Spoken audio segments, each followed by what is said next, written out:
بسم اللہ الرحمن الرحیم الف لام میم۔ کیا لوگوں نے یہ خیال کر رکھا ہے کہ وہ صرف اتنا کہنے سے چھوڑ دیے جائیں گے کہ ہم ایمان لائے، اور یہ کہ وہ آزمائے نہیں جائیں گے؟ اور بتحقیق ہم ان سے پہلوں کو بھی آزما چکے ہیں، کیونکہ اللہ کو بہرحال یہ واضح کرنا ہے کہ کون سچے ہیں، اور یہ بھی ضرور واضح کرنا ہے کہ کون جھوٹے ہیں۔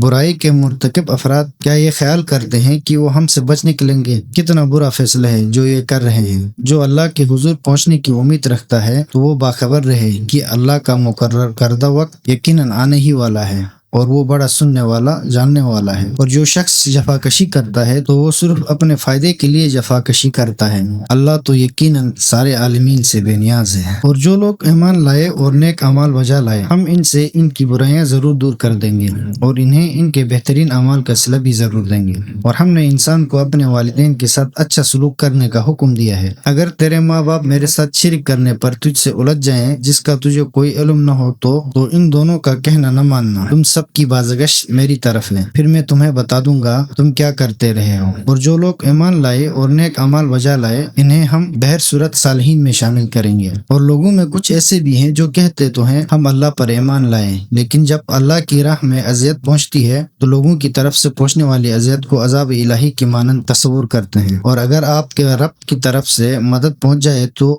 وہ ضرور کہتے ہیں ہم تو تمہارے ساتھ تھے۔ کیا اللہ کو اہل عالم کے دلوں کا حال خوب معلوم نہیں ہے؟ اور اللہ نے یہ ضرور واضح کرنا ہے کہ ایمان والے کون ہیں، اور یہ بھی ضرور واضح کرنا ہے کہ منافق کون ہیں۔ اور کفار اہل ایمان سے کہتے ہیں ہمارے طریقے پر چلو تو تمہارے گناہ ہم اٹھا لیں گے، حالانکہ وہ ان گناہوں میں سے کچھ بھی اٹھانے والے نہیں ہیں۔ بے شک یہ لوگ جھوٹے ہیں، البتہ یہ لوگ اپنے بوجھ ضرور اٹھائیں گے، اور اپنے بوجھوں کے ساتھ مزید بوجھ بھی، اور قیامت کے دن ان سے ضرور پرسش ہوگی اس بہتان کے بارے میں جو وہ باندھتے رہے ہیں۔ اور بے تحقیق ہم نے نوح کو ان کی قوم کی طرف بھیجا تو وہ ان کے درمیان 50 سال کم 1000 سال رہے۔ پھر طوفان نے انہیں اس سال میں اپنی گرفت میں لیا کہ وہ ظلم کا ارتکاب کر رہے تھے۔ پھر ہم نے نوح اور کشتی والوں کو نجات دی، اور اس کشتی کو اہل عالم کے لیے نشانی بنا دیا۔ اور ابراہیم کو بھی بھیجا جب انہوں نے اپنی قوم سے کہا اللہ کی بندگی کرو اور اس سے ڈرو، اگر سمجھو تو یہ تمہارے حق میں بہتر ہے۔ تم تو اللہ کو چھوڑ کر بس بتوں کو پوجتے ہو اور جھوٹ گڑھ لیتے ہو، اللہ کے سوا تم جن کی پوجا کرتے ہو وہ تمہیں رزق دینے کا اختیار نہیں رکھتے، لہٰذا تم اللہ کے ہاں سے رزق طلب کرو اور اسی کی بندگی کرو اور اسی کا شکر ادا کرو، تم اسی کی طرف پلٹائے جاؤ گے۔ اور اگر تم تکذیب کرو تو تم سے پہلے کی امتوں نے بھی تکذیب کی ہے، اور رسول کی ذمہ داری بس یہی ہے کہ واضح انداز میں تبلیغ کرے۔ کیا انہوں نے کبھی غور نہیں کیا کہ اللہ خلقت کی ابتدا کیسے کرتا ہے پھر اس کا اعادہ کرتا ہے؟ یقیناً اللہ کے لیے یہ آسان ہے۔ کہہ دیجئے تم زمین میں چل پھر کر دیکھو کہ اللہ نے خلقت کی ابتدا کیسے کی، پھر اللہ دوسری خلقت پیدا کرے گا۔ یقیناً اللہ ہر چیز پر قادر ہے، اور وہ جسے چاہتا ہے عذاب دیتا ہے اور جسے چاہتا ہے رحم فرماتا ہے، اور تم اسی کی طرف لوٹائے جاؤ گے۔ اور تم اللہ کو نہ زمین میں عاجز بنا سکتے ہو نہ آسمان میں، اور اللہ کے سوا تمہارا نہ کوئی کارساز ہوگا نہ مددگار۔ اور جنہوں نے اللہ کی آیات اور اس کی ملاقات کا انکار کیا وہ میری رحمت سے نا امید ہو چکے ہیں، اور انہی کے لیے دردناک عذاب ہے۔ تو اس ابراہیم کی قوم کا صرف یہ جواب تھا کہ وہ کہیں انہیں قتل کر ڈالو یا جلا دو، لیکن اللہ نے انہیں آگ سے بچا لیا۔ ایمان والوں کے لیے یقیناً اس میں نشانیاں ہیں۔ اور ابراہیم نے کہا تم صرف اس لیے اللہ کو چھوڑ کر بتوں کے لیے بیٹھے ہو کہ تمہارے درمیان دنیاوی زندگی کے تعلقات ہیں، پھر قیامت کے دن تم ایک دوسرے کا انکار کرو گے اور ایک دوسرے پر لعنت بھیجو گے،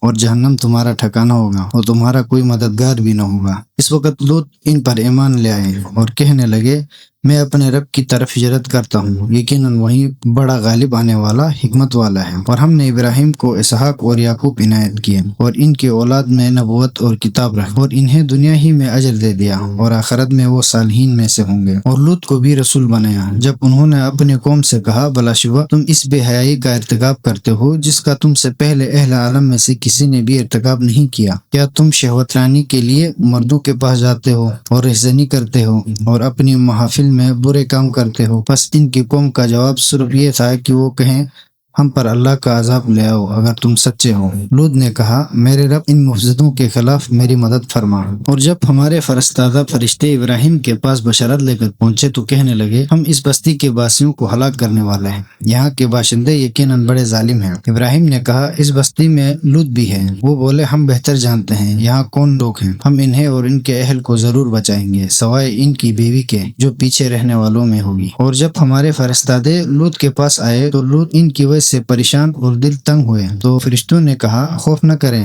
نہیں محزون ہو، ہم آپ اور آپ کے گھر والوں کو بچانے والے ہیں سوائے آپ کی بیوی کے جو پیچھے رہنے والوں میں ہوگی۔ بے شک ہم اس بستی میں رہنے والوں پر آسمان سے آفت نازل کرنے والے ہیں اس بد عملی کی وجہ سے جس کا وہ ارتکاب کیا کرتے تھے، اور بے تحقیق ہم نے عقل سے کام لینے والوں کے لیے اس بستی میں ایک واضح نشانی چھوڑی ہے۔ اور ہم نے مدین کی طرف ان کے برادری کے شعیب کو بھیجا تو انہوں نے کہا اے میری قوم اللہ کی بندگی کرو اور روز آخرت کی امید رکھو اور زمین میں فساد برپا نہ کرو۔ بس انہوں نے شعیب کی تکذیب کی تو انہیں زلزلے نے گرفت میں لے لیا، بس وہ اپنے گھروں میں اوندے پڑے رہ گئے۔ اور عاد و سمود کو بھی ہلاک کیا، اور بے تحقیق ان کے مکانوں سے تمہارے لیے یہ بات واضح ہو گئی، اور شیطان نے ان کے لیے ان کے اعمال کو آراستہ کیا اور انہیں راہ راست سے روکے رکھا حالانکہ وہ ہوش مند تھے۔